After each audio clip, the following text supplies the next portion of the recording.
Pasangan ini, untuk bersembunyi dari bom atom, mereka membangun tempat berlindung di bawah tanah. Rumah mereka di tanah meledak tepat setelah mereka berdua masuk. Tampaknya serangan bom nuklir benar-benar terjadi. Untuk menghindari radiasi nuklir, suaminya adalah seorang ilmuwan. Bawa semua orang ke ruang aman di mana dia sudah mengatur waktunya. Setelah 35 tahun, pintu baru bisa dibuka. Tetapi mereka tidak tahu bahwa ledakan itu bukan nuklir, tetapi kecelakaan pesawat. Istrinya sedang hamil. Setelah itu, dia memberi nama anaknya Adam. Jadi seperti ini Adam dilahirkan dan dibesarkan di area terlarang. Ada banyak utilitas di tempat penampungan ini. Selain kebutuhan untuk keperluan sehari-hari yang cukup untuk 35 tahun. Bahkan dilengkapi dengan ekosistem yang menarik. Untuk kegiatan santai mereka bisa memancing, menanam. Sang istri bahkan bisa berbelanja di gudang.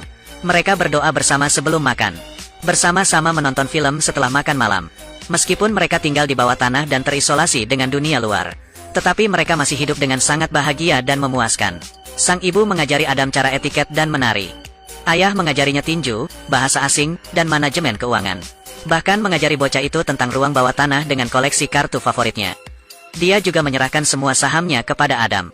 Waktu berlalu, di bawah pendidikan orang tua, Adam sekarang telah menjadi pria dewasa. Pintu tempat penampungan juga akan dibuka. Tepat di hari ulang tahunnya yang ke-35, ibu membuat kue ulang tahun untuk Adam dengan sisa bahan. Mereka juga menyiapkan hadiah untuknya. Ayah memberinya sepasang ski air buatan sendiri.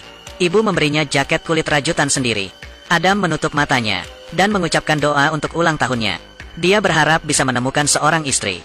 Hari untuk membuka pintu penampungan akhirnya tiba. Mereka semua sangat gembira, menunggu momen untuk melihat matahari lagi. Setelah membuka pintu, bapak keluar untuk mengecek dulu. Dia memakai baju terusan pelindung untuk pergi keluar dan menyelidiki. Seperti inilah rumahnya. Itu telah berubah menjadi bar yang dihancurkan untuk waktu yang lama. Melihat ayah berjalan keluar dari tanah dalam kabut, pemilik bar mengira dia adalah dewa yang turun ke bumi. Dia pingsan. Setelah 35 tahun, lingkungan mewah sebelumnya telah menjadi bobrok sekarang. Ayah membersihkan beberapa sampah di jalan. Kemudian dia dikejutkan oleh seorang gay yang mengenakan pakaian wanita. Dia segera lari kembali ke tempat penampungan, memberitahu istri dan Adam tentang situasi mengerikan di luar, dan menyuruh mereka untuk tidak keluar. Tapi sang ibu sudah muak dengan kehidupan seperti ini. Dia ingin melihat gunung dan danau di luar. Keduanya terus bertengkar. Ayah tiba-tiba mengalami serangan jantung.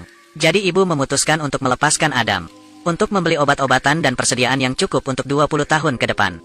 Adam segera mengemasi barang-barangnya. Dia mengambil koleksi kartu bisbol dan sahamnya dari ayahnya. Meninggalkan tempat penampungan ini di mana saya tinggal selama 35 tahun. Melihat langit biru, Adam sangat bersemangat. Dia menyapa siapapun yang lewat. Dia pergi ke kota dengan bus. Datang ke toko koleksi. Dia ingin menjual koleksi kartu dasar yang diberikan ayah kepadanya dengan imbalan sejumlah uang untuk dibelanjakan. Bos melihat koleksi kartu bisbol White Owl yang lama. Dia langsung tertegun, karena koleksi kartu baseball retro ini sangat berharga untuk saat ini. Tetapi bos merasakannya. Adam sepertinya tidak tahu tentang nilainya. Jadi dia menyarankan untuk membayar seluruh kotak seharga $500. Adam mengira dia telah membuat kesepakatan yang bagus. Tapi berkat Eve, pramuniaga berdiri di dekatnya. Katanya satu kartu di kotak ini bernilai $6.000. Intervensi Eve membuat bosnya marah. Jadi dia segera memecatnya. Adam jatuh cinta pada gadis yang baik dan antusias ini pada pandangan pertama. Dan ingin lebih banyak berbicara dengannya. Dia meminta Eve untuk mengantarnya ke hotel. Sebagai imbalan, dia akan membayarnya kartu bisbol. Tapi keesokan harinya, ia datang ke hotel dan memberinya kembali kartu bisbol. Aku tidak bisa menerima ini untuk mengantarmu pulang. Saya berharap saya bisa, tetapi saya tidak bisa. Jadi sini, ambil kembali. Tapi Adam tidak mau menyerah pada Hawa. Dia mengusulkan untuk mempekerjakan Eve untuk membantunya menjual kartu. Lalu gunakan uang itu untuk membeli kebutuhan sehari-hari. Menghadapi godaan gaji tinggi yang ditawarkan oleh Adam, Eve setuju. Mereka mulai berbelanja di gudang. Eve tidak ada ide, mengapa Adam membeli begitu banyak barang. Di matanya, Adam adalah anak laki-laki besar yang aneh. Setelah membeli semua persediaan, Adam meminta Hawa membantunya menemukan istri. Eve tidak bisa berkata apa-apa, tapi menurutinya. Sebenarnya, dalam beberapa hari terakhir bersamanya, bahkan juga tersentuh oleh bocah besar yang hangat dan polos ini. Adam penasaran tentang apapun. Dia meluncur dengan bebas, menyelam sendiri di laut dengan kegembiraan. Bahkan dia juga bermain dengan hujan. Tetapi orang tua dan saudara laki-laki Eve sama-sama gagal dalam pernikahan. Ini membuatnya tidak berani menerima Adam dengan mudah. Untuk mencarikan istri bagi Adam, Eve membawanya ke bar di malam hari. Tapi saat melihatnya bersama wanita lain, mengobrol, tertawa dan menari. Bahkan secara tidak sadar merasa cemburu dan tidak nyaman. Ketika dia kembali ke rumah, temannya mengatakan Adam akan pergi dengan seorang wanita. Dia mencoba untuk berpura-pura tidak peduli, tapi tetaplah mencemaskan dan pergi mencari Adam. Tapi dia tidak menyangka Adam tiba-tiba muncul di belakangnya. Dia bahkan membuatnya takut untuk berguling. Setelah masuk ke dalam, Adam dengan hati-hati membersihkan luka untuk Eve. Dia dengan sepenuh hati mengakui perasaannya padanya. Setelah malam itu, Eve memahami pikirannya sendiri, dan akhirnya menerimanya. Tetapi pada saat ini, Adam memberitahu Eve tentang keluarganya. Ketika bom atom meledak di Los Angeles pada tahun 1962. Orang tua saya pergi ke tempat penampungan bawah tanah. Itu juga tempat saya lahir. Saya ingin membawamu ke sana. Pergi ke tempat penampungan bawah tanah. Setelah mendengar apa yang dikatakan Adam, hanya memiliki satu pikiran. Dia sudah gila, jadi dia cepat dan mengucapkan selamat tinggal pada Adam. Keesokan harinya, Adam dan temannya pergi. Menemukan pintu masuk rumahnya secara tidak sengaja. Dia pergi ke rumah Eve dengan senang hati. Ingin memberitahunya tentang kabar baik ini. Tapi Evan telah membawa psikiater. Mereka ingin membawa Adam untuk pemeriksaan. Adam lari dari mereka. Sebelum pergi, dia juga memberikan semua kartu bisbol yang tersisa kepada Eve. Adam akhirnya kembali ke rumah. Bertemu dengan orang tuanya. Dan dengan bantuan penjaga bar di atas. Mengumpulkan orang untuk membantunya membawa persediaan yang dibeli dari gudang.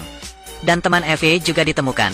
Saham yang ditinggalkan Adam bernilai 10 juta uset. Dan barang-barang yang digunakan Adam juga diproduksi 35 tahun yang lalu. Mereka mulai percaya, apa yang dikatakan Adam mungkin benar. Jadi mereka memutuskan untuk menemukan Adam. Tapi ini seperti menemukan jarum di tumpukan jerami. Keduanya tidak mendapat apa-apa dan merasa frustrasi.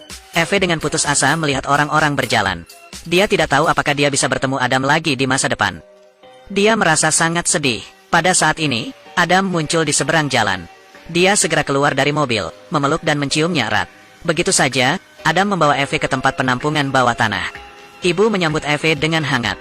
Ayah, di sisi lain, diam-diam mengajari Adam beberapa pengetahuan yang diperlukan agar orang tua lebih beradaptasi dengan kehidupan luar. Adam menukar beberapa saham dan kartu bisbol dengan uang, mulai berinvestasi di berbagai industri, dan membangun rumah besar di pinggiran. Sampai semuanya beres, dia membawa orang tuanya dari ruang bawah tanah ke rumah besar di pinggiran kota. Adam ingin memberi mereka waktu untuk beradaptasi dengan dunia luar.